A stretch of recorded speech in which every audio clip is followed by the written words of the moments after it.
Hello, welcome to the channel Our Day Stories. Sit back and listen to a new story.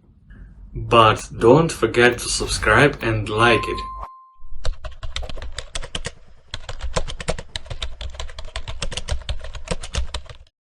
Sandra, a 40-year-old woman with a wild and extraordinary tale to share, had been through a tumultuous journey involving her ex-spouse. Although they were still legally bound in marriage, Sandra considered him an ex-husband due to the heartbreaking events that transpired 4 years ago, impacting both her and their daughter, Chanda. Back then, when Chanda was a mere 14 years old, their household was fraught with financial struggles. Sandra's husband recklessly squandered their hard-earned money, leaving them barely able to put food on the table. The situation caused immense tension within the family, as a single salary was insufficient to sustain their needs. Sandra desperately sought answers, but her husband remained tight-lipped about his expenditures, shrouding their financial woes in secrecy. Despite her young age, Chanda sensed that something was amiss within their household. She grew to resent her father's extravagant spending, even though Sandra tried her best to shield her from the harsh realities. However, it became increasingly evident to Chanda that her father's actions and mistreatment of both Sandra and herself were unjust. One fateful day, on a cold and rainy afternoon, June 16th to be precise, Sandra's husband departed, leaving them behind. This wasn't the first time he had abandoned them, sometimes vanishing for months on end. However, this departure felt different, permanent. A whole year passed without any sign of his return, solidifying Sandra and Chanda's disdain towards him. "I despise that man," Chanda voiced her feelings. Understanding her daughter's sentiments, Sandra comforted her. "I know, sweetie. I share your hatred for him. He's caused us so much pain. But let me assure you I will step up and make things right. I promise to work tirelessly so that you never have to worry about anything." True to her word, Sandra made a bold decision. She quit her job and ventured into the world of affiliate marketing and content writing. It took a year of relentless effort, but she eventually established a successful career that brought her immense pride. She not only became a homeowner, but also treated herself and Chanda to a luxurious car. Their lives were flourishing thanks to Sandra's unwavering work ethic. Inspired by her mother's determination, Chanda too embarked on her own journey. She delved into online content creation and began amassing a substantial following of 90,000 on Instagram, TikTok, and YouTube. Her talents and captivating lifestyle attracted attention, propelling her into the realm of a rising star. In this digital age, turning one's passion into a lucrative career was a sweet victory. Sandra couldn't contain her pride for her daughter's accomplishments. However, as fate would have it, life is a series of ups and downs. Their joy was soon overshadowed by the loss of Ryan, Sandra's former father-in-law and Chanda's beloved grandpa. His passing cast a melancholic shadow over their lives, reminding them that even amidst success, moments of sorrow were inevitable. The devastating news of Ryan's passing shook them all to the core. Despite Travis, Sandra's ex-husband, abandoning them years ago, they had maintained a connection with his parents. In their moments of financial struggle and emotional turmoil, Travis's parents had offered support. While they too harbored anger and hurt towards Travis, it was Ryan, his father, who was profoundly affected. Even as the rest of them lost hope and moved on, Ryan clung onto a flicker of faith, hoping for Travis's eventual return with an explanation that could mend their shattered hearts. As far-fetched as Ryan's hope seemed, he possessed such an immense capacity for love that he couldn't fathom anything other than the belief that his son would come back to right his wrongs.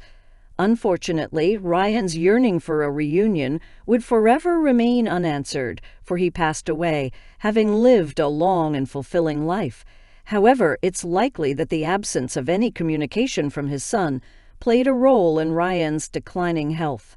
Attending the funeral Both Sandra and Chanda found solace in Arya, Chanda's grandmother, and Sandra's ex-mother-in-law. They embraced one another tightly, seeking comfort amidst the somber occasion.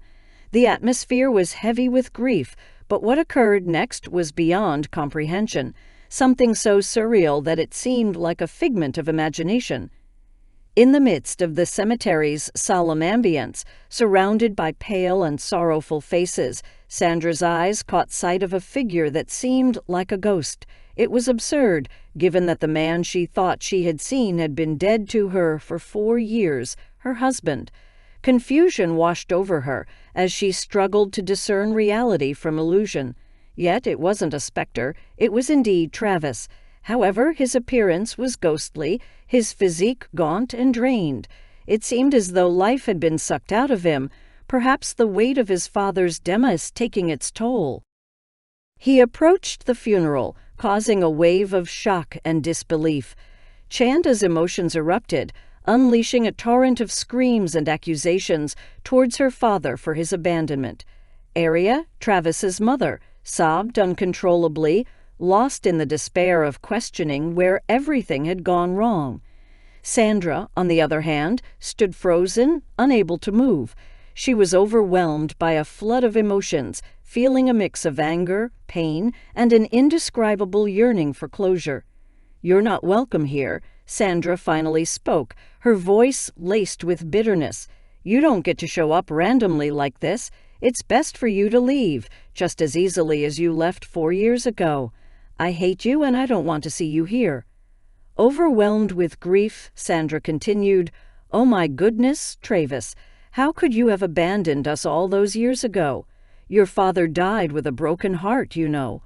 In the quiet seclusion of the room, emotions continued to swirl. Travis understood the gravity of his past actions and the pain he had inflicted upon his family. With genuine remorse in his eyes, he spoke from the depths of his heart. "I know I can't change the past, but I'm ready to face the consequences of my mistakes. I found myself trapped in a dark place, battling addiction. I need help." Sandra, though still carrying the weight of her own wounds, recognized the sincerity in Travis's words.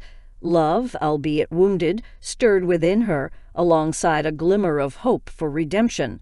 With cautious optimism, she responded, "If you are truly willing to make a change and seek help, we can consider finding a way forward. But actions will speak louder than words, Travis." Chanda, torn between lingering anger and a spark of compassion for her father, posed a question filled with uncertainty. "How can we trust that you won't let us down again?" Travis's gaze shifted between Sandra and Chanda, his voice filled with resolve. "I understand that trust needs to be earned, and I'm prepared to prove myself through actions, not just words. I am committed to seeking treatment for my addiction and mending the damage I have caused." Silence hung in the air as each family member grappled with their own conflicting emotions. Sandra's eyes softened, reflecting a mix of caution and a glimmer of hope. "If you are sincere about change, we will support your journey to recovery. But know that rebuilding trust will take time." Chanda, her heart still guarded, cautiously nodded. "Prove it to us, Dad. Show us that you're capable of being the father we deserve." With a mixture of relief and determination, Travis embraced the opportunity for redemption. The path ahead was uncertain, but he was determined to confront his demons and rebuild the fractured bonds with his family. As they emerged from the seclusion, their faces held a semblance of unity and a shared understanding that forgiveness, healing, and rebuilding would be a long and arduous journey. The road to redemption would require strength, patience, and unwavering support. Together, they would face the challenges ahead, holding on to the belief that love, even in its most fractured form, had the power to mend what was broken. Travis hesitated, and in that moment, the reason behind his pallor and sickly appearance became evident. Carrie joined them, her presence adding to the weight of the situation. "Now that I've sorted everything out, Travis, can you please explain what happened? Your father waited for you all this time. holding on to hope that you would return with a satisfactory explanation to dispel our doubts. Please tell me that you have something to offer, something to believe in, Carrie pleaded, her voice filled with a mix of hope and weariness. Again, Travis stumbled with his words. I came here to get my inheritance money, Mom. Chanda interjected, her frustration evident. He's on drugs, Grandma. That's why he came here, to get his inheritance money so that he can buy more drugs. It's not like that at all. Travis defended himself weakly. You were right about me being with the wrong crowd. Let's just say I was in the wrong place at the wrong time, and now I owe some people money. Sandra's voice trembled with disbelief. How much are we talking about? 50,000, Travis confessed, his gaze shifting to the ground. Chanda's anger flared.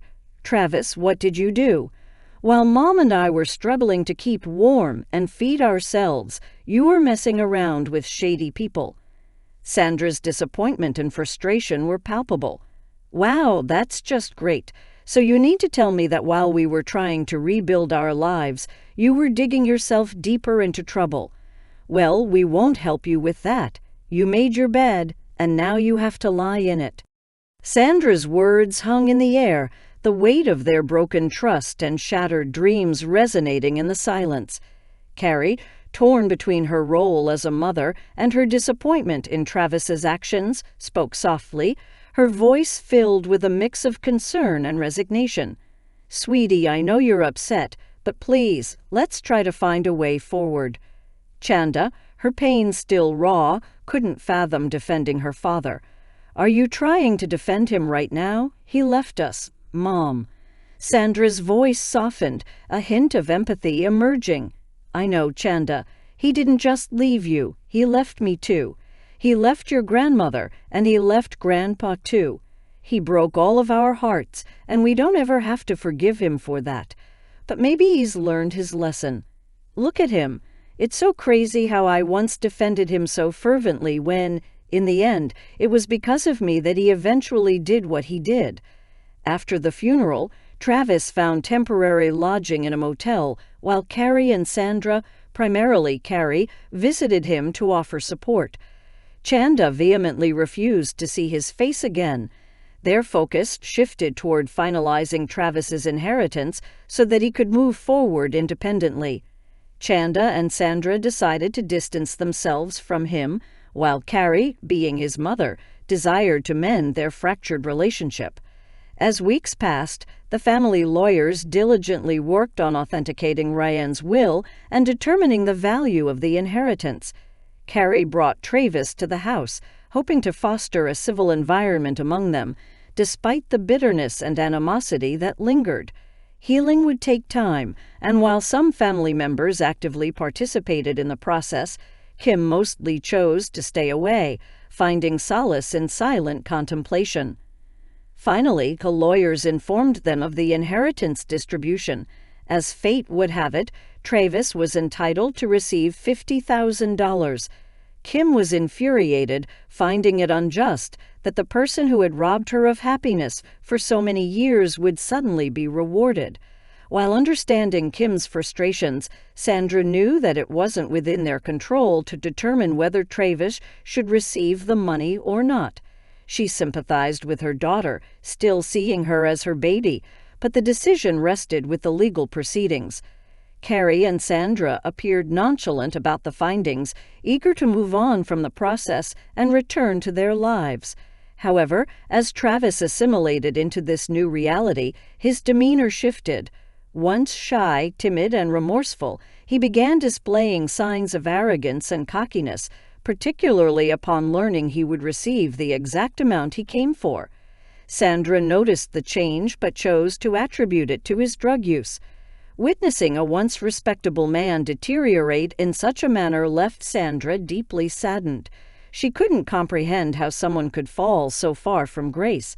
Several more weeks passed, and Carrie approached Sandra with a heavy heart. Travis's inheritance money is ready to be collected. He doesn't know about it yet, but I wanted to inform you beforehand. I know it's terrible to give such a large sum to an addict. God, I don't even want to think about what he might do. I'm sorry, my child, but I don't think I can handle giving him the money and watching him disappear again. It would shatter the sliver of hope I have left for him. Please, can you do it?" A wave of understanding washed over Sandra as she embraced Carrie. "Of course, Carrie. I can't imagine how difficult this has been for you. It takes an incredible strength as a mother to witness such pain inflicted upon your child. You've been strong for too long, my dear. It's time for you to rest. Please don't worry. I'll handle everything." Though Sandra agreed to the task, she needed time to gather her own composure and find peace with whatever outcome awaited them. Ironically, she sought solace in the attic, where remnants of her old life lay untouched. Among the old and dusty items, she discovered an abandoned plastic tea set, a symbol of resilience during their times of hardship when proper dishes and cutlery were unaffordable. As Sandra sat among these artifacts, memories flooded her mind. The tea set, once a symbol of pain, now reminded her of how far she had come. The attic became her refuge, a place for reflection upon the journey that had led her to this point. I reminisced about the half-dead heater that seemed to have a mind of its own, choosing when it wanted to work. Often it would refuse to cooperate, leaving Kim and me huddled together for warmth, but it was never enough. My gaze shifted towards Travis's old chest, filled with what I presumed to be work documents. I had always been too afraid to open it, fearing the truth of how much money had been drained from our household to fund his seemingly more important lifestyle. However, on this day, the day I was meant to give him the money, I decided that I couldn't let fear control me any longer. I had to face the truth. With a mix of trepidation and determination, I broke open the worn-out chest to reveal a multitude of bank statements and checkbooks, all chronicling the extent of Travis's wasteful spending. As I delved deeper into the papers, I discovered the account recipient's name, Mkari. I had never heard of Mkari, but as I continued my investigation, my heart sank. Buried within the chest was a handwritten letter, and its contents made my heart drop. It read, "Dear Travis, when are we going to stop sneaking around like this? I'm getting bored and tired of your inability to leave your wife and kid like you promised. You seem to enjoy spending months with me, taking all of my drugs, and then going back to your family, even though you clearly hate them. If you don't tell them the truth, I will get Frederick involved.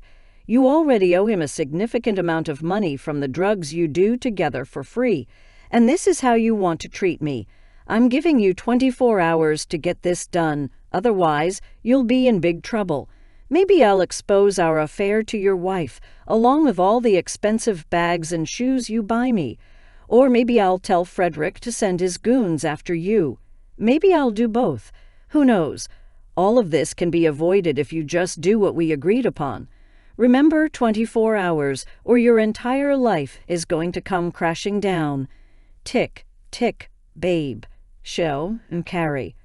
Reading that letter felt like a punch to the gut. My heart felt like it was about to explode in my chest. So Travis had been having an affair before he left, and he had been spending our money on his mistress. The sheer disgust welled up inside me. This man had prioritized his reckless and selfish lifestyle, while his wife and child were at home struggling to survive. It was unforgivable and utterly repulsive. This was the explanation I had been waiting for, and it all boiled down to his self-indulgence and disregard for his family. The rage and bitterness that had simmered within me reached a boiling point. I felt the overwhelming urge to vomit. It was clear that this man did not deserve forgiveness or any second chances. The consequences of his actions had shattered our lives, and the pain was indescribable. The simmering rage that had consumed me for so long was now reaching its boiling point. I felt like I was moving on autopilot as I gathered everything from the chest and stormed towards the dingy motel where Travis was residing. I burst through the door, finding Travis with drugs scattered on the bed. "You are completely unbelievable. You're doing drugs just as I was about to give you the money." Travis, nonchalant and detached, responded, Well, what can I say? I don't care. Give me the money, Sandra. I couldn't contain my disgust. You are pathetic and you make me sick. As I flung the papers towards him, holding onto the letter I had discovered just moments ago, his expression shifted. The color drained from his already sickly face, leaving him resembling a scared, emaciated creature. I began reading the contents of the letter aloud, and Travis froze. You received this letter on June 15th, right? The day before you abandoned us. He stammered, desperately trying to explain. I was sick, Sandra. I still am sick, as you can see. I interrupted him, my voice filled with a mix of anger and resignation. Stop with all the excuses, Travis. The time for explaining is over. You're 4 years too late. He tried to interject, but I didn't let him. I was tired too, Travis. I was looking for relief anywhere I could find it. We all make choices. You're a grown man, damn it. He struggled to find the right words, his voice faltering. I never loved you. I never wanted that life. I never wanted to be with you. I just got with you and had the kid so that Mom and Dad could get off my back. I never wanted responsibility, and frankly, I don't care enough to rekindle or mend anything between us. Not you, not Chanda, and not even my mother. I know it sounds awful to say, but it's the truth. Take it or leave it. Now give me my money. His callous admission didn't surprise me. The realization that he had always been the villain in my story, the embodiment of evil, became even clearer as I looked at him. He resembled a repugnant demon from a comic book. He was truly disgusting. I took a deep breath, mustering the strength to face him. You know what, Travis? You're right. You've always been the villain in my eyes, and that's all you ever were. Even now, as I look at you, you're nothing more than a despicable creature. But guess what? You don't deserve this money. You don't deserve anything from us. With that, I turned and left the motel room, leaving Travis to face the consequences of his choices alone. The burden of his actions was now his to bear, and I refused to let him tarnish our lives any further. Sandra, I really don't care what you think about me. Just give me my money, Travis demanded, his tone filled with entitlement. I met his gaze unyielding. You might not care about what I think. You might not even care about what your mother and daughter think. But it seems that a certain Carrie and Frederick have a hold on you, even if it's just a little bit, I stated, watching for his reaction. Once again he froze, confirming my suspicions. I take it that you managed to get yourself tangled up with them, and now you're running with a new crew. But because you're a pathetic mess, you've managed to mess up those relationships too, I continued, my voice steady. He briefly nodded, a flicker of fear in his eyes. Here's what's going to happen, I declared firmly. You're going to leave this place immediately without the money. You won't get a single dime of this inheritance money. Consider this money reparations for Chanda and me. You owe us that much, at least. Travis protested. What if I refuse? I stared him down, unwavering. Well, then I believe that someone with a very large following on Instagram, TikTok, and YouTube might just accidentally leak some very private information about you. You know, the type of information that can reach anybody, including people named Frederick and Carrie. Additionally, somebody else with a very successful blog and website can write an article further exposing you to absolutely anybody with an internet connection. He swallowed hard, finally realizing the gravity of the situation. All right, I hear you loud and clear. With a stern look, I concluded, good. You have 24 hours to gather all your things and get out of here. Leave this city, hell, leave this state. Your presence isn't welcome here, and you don't need to say goodbye to anybody. I turned on my heels, leaving him to contemplate the consequences of his actions. It was clear that he had underestimated the strength and determination of a mother protecting her child. The power to expose his secrets now rested in my hands, and I intended to use it to ensure that he would never hurt us again. I'm going to tell Carrie and Chanda everything, As if their hearts haven't been broken enough, I muttered, a mix of anger and disappointment welling up inside me. What a shame indeed. Travis remained silent, seemingly at a loss for words. I watched as he contemplated the consequences of his actions, his face pale and hollow. How about Chow? Good luck. Let's hope your drug buddies don't rough you up too badly. Although, now that I think about it, I don't care what they do to you. You've already been dead to me for 4 years now, I declared, my voice laced with finality. Without waiting for a response, I turned and walked away, leaving Travis behind to face the repercussions of his choices. It was time to focus on the future and find solace in the closure we had obtained. I would share the truth with Carrie and Chanda, allowing them to process and heal in their own time. In the days that followed, Travis left town, disappearing from our lives once more. None of us had seen or heard from him since. It was a relief, knowing that we could finally move forward without his toxic presence. We had closure, understanding why he had left and what he had become. Carrie and Chanda, though hurt by the revelations, found solace in each other and the support of our extended family. We leaned on one another, finding strength in our shared experiences and determination to build a brighter future. As time passed, we healed and grew stronger. The wounds left by Travis's betrayal slowly faded, replaced by resilience and a renewed sense of self.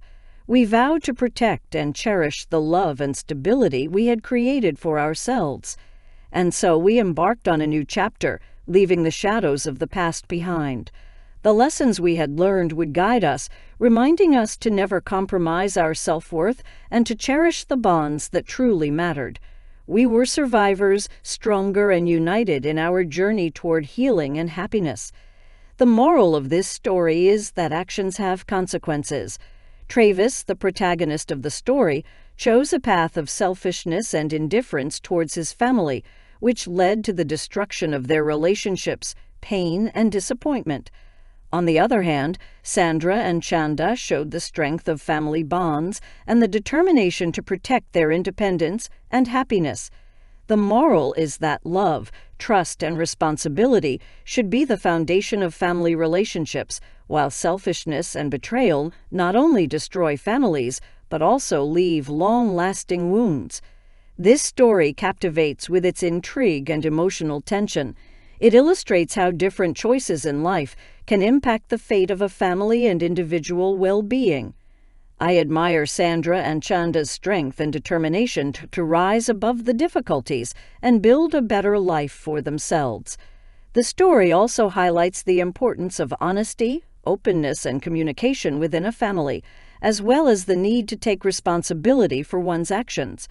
Ultimately, this story serves as a reminder that family is not only about blood ties, but also about mutual support, love, and respect, which should be unwavering values for all of us.